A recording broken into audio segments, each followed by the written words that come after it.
और हम एक बहुत सुंदर भगवती गीत सुनाबै छी।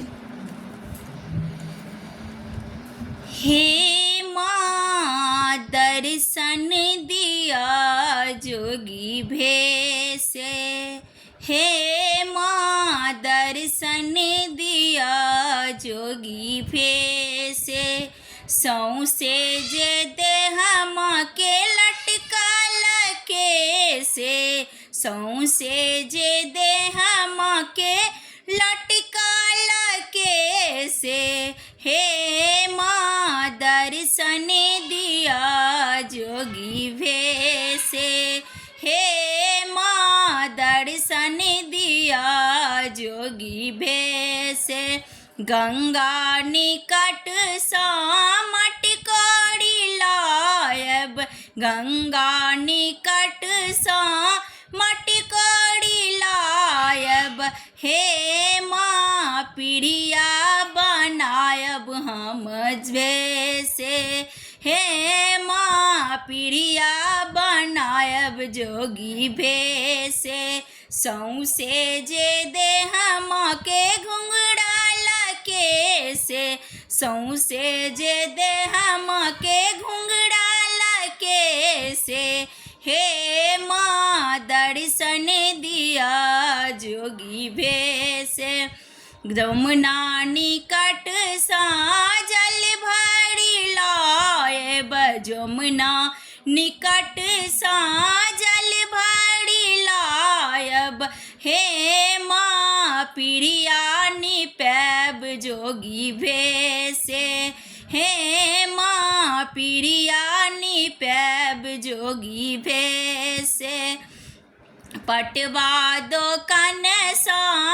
चिड़ी मंगायब, हे माँ सिर में टंगैब जोगी भेसे, घुंघराल केसे, हे माँ दर्शन दिया जोगी भेसे, सौंसे जे देह माँ के घुंघराल केसे, हे माँ दर्शन दिया जोगी भेसे, मालिन फूल बाड़ी सा फूल तोड़ी लायब, मालिन फूल बाड़ी सा फूल तोड़ी लायब, हे माँ पीड़िया सजैब जोगी भेसे,